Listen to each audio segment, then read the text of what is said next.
बिस्मिल्लाहिर्रहमानिर्रहीम। अस्सलाम वालेकुम। मेरा नाम डॉक्टर उसामा है और आज का हमारा लेक्चर है पैथोलॉजी का सेकंड लेक्चर है और आज का हमारा टॉपिक है important aspects of pathology. What are the different aspects of pathology? The first one is etiology. Etiology means what is the cause of the disease. Okay, the second one is pathogenesis. Pathogenesis mean what is the mechanism behind the injury of a cell or a tissue. The third one is morphology. Morphology is of further two types. It can be a gross morphology or microscopic. Gross mean it can be visible to naked eye, whereas the morphology that is microscopic is invisible to naked eye. And the changes that we see there, whether the tissue is dead or whether the tissue is alive, that is discussed in morphology. The next one is the fourth one is clinical manifestation. Clinical manifestation means what are the symptoms and what are the signs and what is the onset of a disease and what is the course of the disease. यानी बंदे में कौन से science आए, कौन से symptoms आए, उस बंदे में डिजीज़ कब शुरू हुई, उस डिजीज़ वो पहले से थी या बिल्कुल नहीं शुरू हुई, ये सारी चीज़ें हम पढ़ते हैं क्लिनिकल मैनिफेस्टेशन में। प्रोग्नोसिस का मतलब ये है कि डिजीज़ का प्रोग्नोसिस दो तरह का हो सकता है। प्रोग्नोसिस अच्छा हो सकता है, प्रोग्नोसिस बुरा हो सकता है। फॉर एग्जांपल अगर कोई कैंसर पेशेंट है और वो उसकी स्टेज लास्ट है तो इसका मतलब है उसका प्रोग्नोसिस बहुत बुरा है, यानी उसके बचने के चांस बहुत कम है। प्रोग्नोसिस का मतलब ये है कि अगर फॉर एग्जांपल 100 लोगों में कोई डिज़ीज़ हो और उसमें से बचने के चांस सिर्फ 5% लोगों के पास हों तो इसका मतलब है उस डिज़ीज़ का प्रोग्नोसिस बुरा है। लेकिन अगर कोई डिज़ीज़ ऐसी हो वो जो 100 बंदों को हो और उन 100 बंदों को 100 के 100 बंदे बच जाएं तो यानी उस डिज़ीज़ का प्रोग्नोसिस अच्छा है। और इसके अलावा नेक्स्ट पॉइंट है प्रिवेलेंस। प्रिवेलेंस का मतलब ये है कि एक ख़ास वक्त पे एक ख़ास पॉपुलेशन में कितने लोग एक ही डिज़ीज़ से अफेक्ट हैं, उसको हम कहते हैं prevalence. The first one is etiology. Etiology mean what are the various causes of disease which may be different causes हो सकते हैं डिजीज़ के। एक पहला काज है genetic cause, the second one is immunological, the third one is environmental. Genetic cause में का मतलब ये है कि जीन्स हमारी बॉडी में, आपको पता है कि बहुत millions and billions and trillions of genes are present. अगर किसी जीन की म्यूटेशन हो जाए और उस म्यूटेशन होने की वजह से हमारी बॉडी में कोई डिजीज़ हो जाए तो वो डिजीज़ जो सी होगी वो उसका काज होगा genetic. Is the second point is immunological cause. हम आपको जैसे पता है कि हर बॉडी में एक उसका अपना इम्यून सिस्टम होता है और वो कोई भी अगर फ़ौरन कोई बैक्टीरिया आए तो वो उस बैक्टीरिया के ख़िलाफ़ इम्यून सिस्टम एक्टिवेट हो जाता है और वो उस जो फ़ॉरेन इन्वेडर होता है उसके ख़िलाफ़ एंटीबॉडीज़ बनाना शुरू हो जाता है। लेकिन बाज़ औक़ात ये होता है कि बॉडी अपने सेल्स के लिए ही एंटीबॉडीज़ बनाना शुरू कर देता है और अपने सेल को खुद ही डिस्ट्रॉय करना शुरू कर देती है। तो ये जो डिजीज़ होती हैं इसको हम इम्यूनोलॉजिकल काजेज़ इसकी होती हैं और ये इम्यूनोलॉजिकल डिजीज़ में आती हैं। अगर the next one is environmental causes. Environmental का मतलब ये है कि आप को बाहर घूम रहे हैं और एनवायरनमेंट से डिजीज़ हो गई है। फॉर एग्जांपल जैसे आजकल कोरोना वायरस बहुत है, तो यानी अगर आप एनवायरनमेंट से वो आपको मिला है, यानी आप बाहर गए और किसी एयर में था, किसी बंदे ने खांसी की और वो एयर में चला गया, एयर से वो आपके बॉडी के अंदर इनहेल हो गया, यानी ये वायरस आपको किधर से मिला, एनवायरनमेंट से। तो इसकी काज क्या हुई, एनवायरनमेंटल। अब तो पहली इसमें एटियोलॉजी में है जेनेटिक काजेज। वो डिजीज़ जो जेनेटिक म्यूटेशन की वजह से जीन्स की माल फॉर्मेशन या माल फंक्शनिंग की वजह से हों वो डिज़ीज़ कहलाती हैं जेनेटिक डिजीज़। ये जेनेटिक डिजीज़ की डिज़ीज़ हैं कि एक एग्जांपल्स हैं इसमें जो सी आपके काम की हैं उसमें है एस्थमा, सिकल सेल एनीमिया। आपको सिकल सेल एनीमिया की एग्जांपल देता हूँ कि आपको पता है कि बॉडी में हीमोग्लोबिन होती है और हीमोग्लोबिन जो बनी होती है 2 अल्फ़ा और 2 बीटा चेन्स की मदद से बनी होती है। तो इसमें क्या होता है, जो बीटा चेन्स होती हैं वो क्या करती हैं, बीटा चेन में 6 पोजीशन पे ग्लूटामिक एसिड लगा होता है। लेकिन सिकल सेल एनीमिया में म्यूटेशन होती है, जेनेटिक है, जीन्स में म्यूटेशन होती है, उसकी वजह से ग्लूटामिक एसिड 6 पोजीशन पे हीमोग्लोबिन पे चेंज हो जाता है वेलिन के ज़रिए। जब ये वेलिन के ज़रिए चेंज हो जाता है, पहले ये होता है स्ट्रक्चर इसका इस तरह का रेड ब्लड सेल्स का, लेकिन जब म्यूटेशन हो के genetic disease sickle cell anaemia में हो जाता है तो ये जो सा होता है रेड ब्लड सेल इस शेप का बन जाता है। जब ये इस शेप का बन जाता है तो ये ब्लड वेसल से इसका गुजरना मुश्किल हो जाता है, जिसकी वजह से ये डिस्ट्रॉय होना शुरू हो जाता है। जब ये डिस्ट्रॉय होता है तो रेड ब्लड सेल हीमोग्लोबल का लेवल कम हो जाता है। जब उसका लेवल कम हो जाता है तो डिजीज़ हो जाती है आपको सिकल सेल अनीमिया।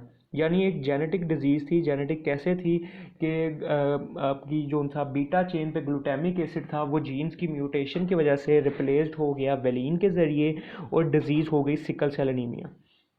तो ये है जेनेटिक काज ऑफ डिजीज़। ठीक है, इसी तरह एस्थमा है। एस्थमा में भी अगर जीन्स की म्यूटेशन हो तो ब्रोंक्योल्स जो उनसे होते हैं उनकी रिवर्सिबल कंस्ट्रिक्शन होना शुरू हो जाती है। ये एक डिज़ीज़ है। इसके अलावा मार्फन सिंड्रोम है। इसमें क्या होता है, बॉडी में जो कोलेगन होते हैं बॉडी बड़ी सॉफ्ट हो जाती है, जॉइंट्स बड़े लैक्स हो जाते हैं। और ये होता है फाइब्रिलिन प्रोटीन होता है जो जीन से कंट्रोल कर रहा होता है, उसकी म्यूटेशन की वजह से ये वाली डिजीज़ हो जाती है। इसी तरह सिस्टिक फाइब्रोसिस है। Other disease are not worth mentioning here. The next is immunological cause. Aetiology में एक काज पहला था जेनेटिक और दूसरा काज था इम्यूनोलॉजिकल। इम्यूनोलॉजिकल का आपको पता है कि बॉडी में आपका सबका एक इम्यून सिस्टम होता है। वो इम्यून सिस्टम कोई भी फॉरेन बॉडी जब आती है उसके ख़िलाफ़ एक्टिवेट हो जाता है। लेकिन बाज़ औक़ात बॉडी में अपनी बॉडी बग़ैर किसी फॉरेन पार्टिकल आने के बावजूद अपनी बॉडी के ख़िलाफ़ खुद ही एंटीबॉडीज़ बनाना शुरू कर जाती है और अपनी बॉडीज़ को डैमेज करना लग पड़ती है। इसे कहते हैं हम इम्यूनोलॉजिकल काजेज़ या ऑटोइम्यून काजेज़। और जो डिज़ीज़ इस काज की ऑटोइम्यून काज की वजह से होती है उसे हम कहते हैं ऑटोइम्यून डिजीज़। इसकी एग्जांपल है, क्लासिकल एग्जांपल है सिस्टेमिक लूपस एरिथेमेटोसिस, या इसे हम एसएलई भी कहते हैं।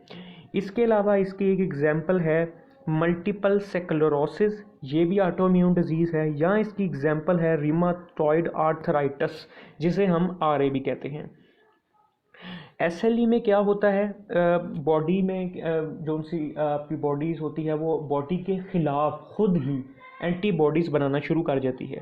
एंटीबॉडीज़ बनाती है, उससे क्या होता है, मायोकार्डाइटिस, हार्ट का इन्फेक्शन, स्किन रैश होना शुरू हो जाती है, विज़न ख़राब हो जाती है, जो लंग्स होते हैं वो फाइब्रोज्ड हो जाते हैं, जॉइंट पेन शुरू हो जाती है।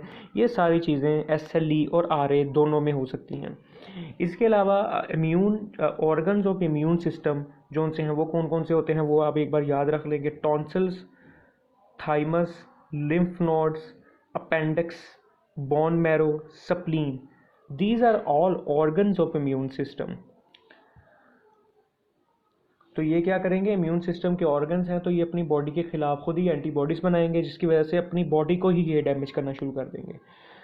ये भी आगे ऑटोइम्यून की एग्जांपल है कि जो गैस्ट्रोइंटेस्टाइनल सिस्टम है उसमें है एक सीलियक डिजीज़ कि बॉडी अपने ख़िलाफ़ एंटीबॉडीज़ बनाता है, जिससे इंटेस्टाइन जो सी होती है ये वो डैमेज होना शुरू हो जाती है। ये एक ऑटोइम्यून डिजीज़ है। इसके अलावा जो ब्लड सिस्टम, जो हिमेटोपोइटिक सिस्टम से रिलेटेड डिजीज़ है, उसका नाम है इम्यून थ्रोम्बोसाइटोपेनिक परपरा। इसमें बॉडी अपने ब्लड के ख़िलाफ़ एंटीबॉडीज़ बनाती है, उसको डैमेज करने लग पड़ती है। इसके अलावा मस्कुलोस्केलेटल सिस्टम में जो ऑटोइम्यून डिजीज़ आती है उसका नाम है रिमाटॉइड आर्थराइटिस या आरए। ये बॉडी में क्या करती है, अपनी बॉडीज़ के खिलाफ एंटीबॉडीज़ बनाना शुरू कर देती है, ख़ास तौर पर जॉइंट्स में। इसके अलावा एंडोक्राइन सिस्टम में आ जाता है आपका डायबिटीज़ मेलाइटस। ये एक ऑटोइम्यून डिजीज़ भी हो सकती है, ये जेनेटिक भी हो सकती है। ऑटोइम्यून में क्या होगा, बॉडी अपने खिलाफ एंटीबॉडीज़ बनाएगी, वो एंटीबॉडीज़ क्या करेंगी, पेनक्रियाज को जाके डैमेज करेंगी। पेनक्रियाज को जब डैमेज करेंगी तो टाइप 1 डायबिटीज़ मेलाइटस हो जाएगा। The next cause is environmental causes. कुछ डिजीज़ किस वजह से हो सकती हैं, एनवायरनमेंटल काजेज़ पे। उसका सबसे पहला जो एग्जांपल है वो है बायोलॉजिकल। यानी आप बाहर गए, आजकल की एग्जांपल आपको मैं एक जो करंट सिचुएशन पे एग्जांपल है वो है कोरोना वायरस, कोविड-19। उसमें क्या है, आप बाहर गए, फॉर एग्जांपल एनवायरनमेंट से वो आपको किसी बंदे को कोरोना वायरस है, उसने खांसी की, वो उसका वायरस एयर में चला गया। जब आप बाहर गए आपने वो इनहेल की और वो आपकी बॉडी में चला गया।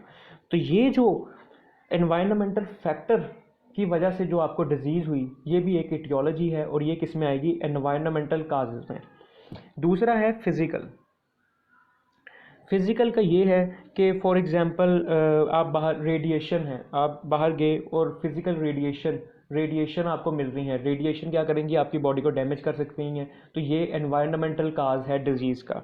इसके अलावा क्या हो सकता है, एयर, वाटर, लाइट, ये सारी चीज़ें अगर आपकी बॉडी को हार्मफुल हैं। वाटर अगर आप पी रहे हैं लेकिन वो साफ़ पानी नहीं है, जिसकी वजह से क्या होगा, फिज़िकल काजेज़ होंगी।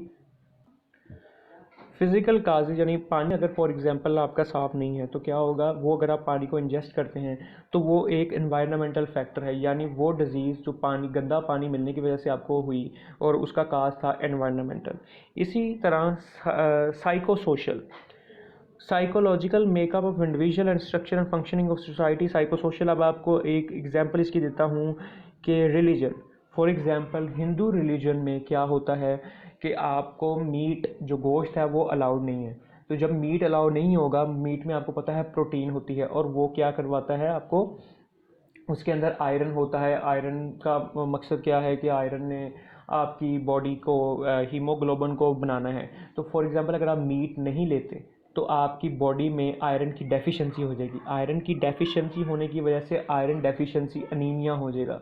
तो ये इटियोलॉजी है साइको सोशल, यानी आपके रिलीजन की वजह से, यानी रिलीजन किस में आता है, एनवायरनमेंटल फैक्टर्स में। तो ये एनवायरनमेंटल फैक्टर की वजह, रिलीजन जो आया जिसकी वजह से आपको डिजीज़ हुई, तो वो एक काज हो गई किसकी, एटियोलॉजी आ गई उसकी, एनवायरनमेंटल काजेज। यानी हमने 3 काजेज पढ़ ली हैं। एटियोलॉजी का मतलब है कि डिजीज़ काज क्या है डिजीज़ की।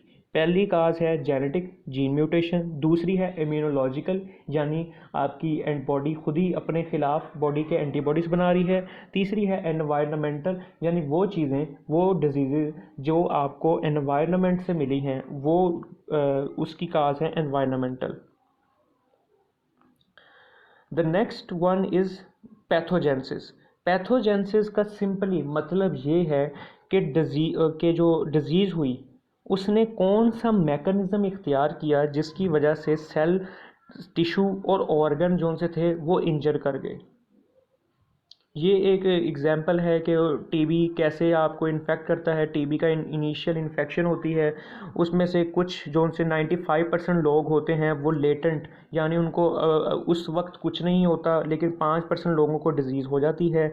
उसके अलावा लेटेंट में 90% लोगों को कुछ भी नहीं होता और 5% लोगों में दोबारा टीबी की इलामात शुरू हो जाती हैं, जिसकी वजह से सबसे पहले वो पल्मोनरी, जो पल्मोनरी यानी लंग्स को अफेक्ट करते हैं और न्यू इन्फेक्शन, दोबारा इन्फेक्शन बना देते हैं। एक्स्ट्रा पल्मोनरी का मतलब होता है लंग से बाहर, यानी टीबी सिर्फ आपके, ये एक और इम्पॉर्टेंट पॉइंट कि टीबी जो उनसा होता है सिर्फ लंग्स का नहीं होता, बल्कि अगर टीबी लंग्स का हो तो वो बाद में एक्स्ट्रा पल्मोनरी यानी लंग से बाहर जाके इंटेस्टाइन को, हार्ट को, जॉइंट्स को, इन चीज़ों को भी अफेक्ट कर सकता है।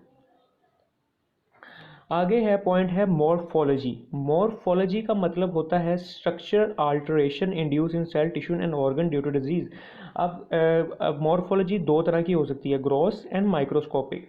अब फॉर एग्जांपल कोई डिजीज़ हुई तो उसकी वजह से 2 तरह की चेंजेस आ सकती हैं। एक चेंजेस वो जो हम नॉर्मल आंख से देख सकते हैं और एक चेंजेस वो जो सिर्फ माइक्रोस्कोप से नज़र आएंगी, उसे हम कहते हैं माइक्रोस्कोपिक मॉर्फोलॉजी। इसकी एग्जांपल ये है, ये आप चेंज आप देख सकते हैं कि यहाँ पे एक इन्फाक्ट हो गया है किडनी के अंदर आपकी, ठीक है, किडनी के अंदर इन्फाक्ट हो गया, ये आपको नज़र भी आ रहा है।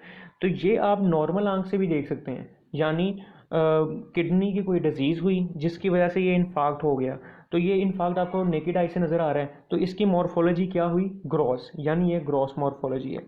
सेकंड ये है लंग्स। ये जो लोग स्मोकिंग वगैरह करते हैं, आपने वो फॉर एग्जांपल वो बंदा मर गया, आपने उसका बाहर ऑटोप्सी की, उसका लंग निकाला, तो ये चेंजेस जो नज़र आ रहे हैं आपको, ये चेंजेस जो नज़र आ रहे हैं आप आंख नेकेड आई से भी देख सकते हैं, ये जो चेंजेस नज़र आ रहे हैं इसे हम कहेंगे ग्रॉस मॉर्फोलॉजी।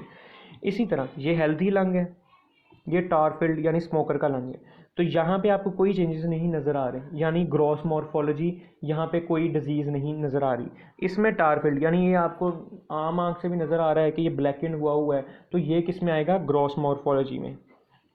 अब ये चीज़ है नॉर्मल लंग, ये है माइक्रोस्कोपिक मॉर्फोलॉजी। नॉर्मल लंग में क्या होता है, ये आप देख सकते हैं कि ब्रोंक्यूल्स बिल्कुल पास पास जो सी हैं लंग्स के बिल्कुल पास पास आपस में जुड़े हुए हैं, कोई भी गैप वगैरह इसमें नज़र नहीं आ रहा। लेकिन आप इसमें देखें, ये डिजीज़ है एम्फसीमा, इसमें क्या है जी, दूर दूर सारी चीज़ें दूर दूर पड़ी हुई हैं। ये ब्रोंक्यूल जोन से हैं बहुत बड़े बड़े साइज़ के हो गए हैं, यहाँ पे देखें कि छोटे साइज़ का है, यहाँ पे देखें कितने बड़े साइज़ का ब्रोंक्यूल्स हो गया है। तो ये चेंजेस ये आपको नेकेड आई से नज़र नहीं आई थी पहले, यानी आपने लंग खोला, आपको कोई चीज़ नज़र नहीं आई, फिर आपने क्या किया, उस लंग का एक सैंपल ले लिया और उसको माइक्रोस्कोप के नीचे रखा, माइक्रोस्कोप के नीचे आपको ये चेंजेस नज़र आई। तो ये जो सी चेंजेस आपको नज़र आई, ये किस में आएंगी आपको, ये आएंगी माइक्रोस्कोपिक मॉर्फोलॉजी में। क्लिनिकल मैनिफेस्टेशन में 5 चीज़ें हैं कि ऑनसेट ऑफ डिजीज़ कब हुई, course of disease, symptoms and signs, prognosis और इसके अलावा प्रिवेलेंस। सबसे पहले हम पढ़ेंगे onset of disease. Onset of disease का मतलब ये होता है कि change in one's usual health status, के उसके जिस बंदे को डिजीज़ हुई उसने सबसे पहले कब अपने सिम्टम्स और साइंस को नोट किया, उसे हम कहते हैं ऑनसेट ऑफ डिजीज़। सेकंड है course of disease. Course of disease का मतलब ये है कि डिजीज़ आया अभी अभी शुरू हुई है, या पुरानी डिजीज़ चल रही है, या डिजीज़ एक बार ख़त्म हो चुकी थी और दोबारा से शुरू हो गई है। इसमें एक्यूट हो सकता है डिजीज़, कोर्स ऑफ डिजीज़ का मतलब एक्यूट यानी 6 हफ्ते से कम टाइम में डिजीज़ डिवेलप हो गई है, यानी इसका कोर्स था एक्यूट। क्रोनिक का मतलब ये है कि डिजीज़ 3 साल 2 साल 4 साल से चल रही है। रिलैप्सिंग का मतलब ये है कि डिज़ीज़ जो सी थी एक बार ख़त्म हो गई और ख़त्म होने के बाद दोबारा शुरू हो गई, इसे कहते हैं रिलैप्सिंग। सब एक्यूट का मतलब ये है, एक्यूट का मतलब होता है अभी अभी शुरू हुई, क्रोनिक का मतलब है सालों पहले शुरू हुई थी। लेकिन इन दोनों के जो दरमियान में जो टाइम पीरियड होगा ना, उसमें अगर डिज़ीज़ शुरू हुई है तो उसमें हम कहते हैं सब एक्यूट। आगे है science and symptoms. Science and symptoms of disease क्या होते हैं, मैनिफेस्टेशन आप कैसे कर सकते हैं। आप इस तरह ही कर सकते हैं ना कि अगर आपके पास कोई फॉर एग्जांपल पेशेंट आया हार्ट अटैक का, वो आपको क्या बताएगा आके कि मुझे सांस लेने में मसला है, मुझे जो सा है दिल वाली जगह पे दर्द हो रही है, ये हो गई चीज़ें आपको बताएगा, फिर ही आपको पता चलेगा कि उसे कोई डिजीज़ है कि नहीं। तो आसान अल्फाज में सिम्टम्स उन चीज़ों को कहते हैं जो पेशेंट डॉक्टर को जाके बताता है। फॉर एग्जाम्पल पेशेंट को हार्ट अटैक हुआ, उसने डॉक्टर को जाके क्या बताया, उसने बताया कि मेरे सीने में दर्द हो रही है, मेरे सीधे बाजू में दर्द हो रही है, मुझे सांस लेने में मुश्किल हो रही है। तो ये सारी चीज़ें जो सी हैं ये हैं सिम्टम्स।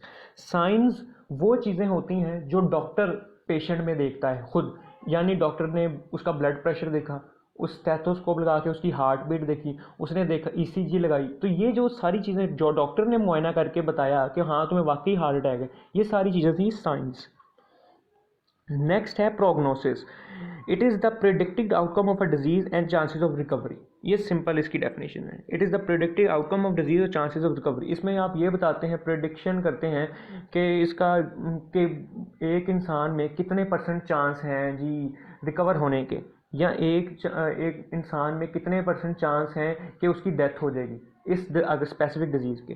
अब स्टेज 1 कैंसर है एज ए गुड प्रोग्नोसिस, इसका मतलब ये है कि इसकी प्रोडिक्शन जो अगर स्टेज 1 कैंसर होगा किसी को, उसकी रिकवरी के चांस ज़्यादा हैं, तो इसका क्या मतलब हुआ, इसका प्रोग्नोसिस भी अच्छा है। लेकिन अगर किसी को स्टेज 4 कैंसर है, एंड स्टेज कैंसर है, तो इसका मतलब है उसके रिकवरी के चांस बहुत कम है, तो इसका मतलब क्या हुआ, उसके प्रोग्नोसिस भी बुरा है। ये होता है प्रोग्नोसिस।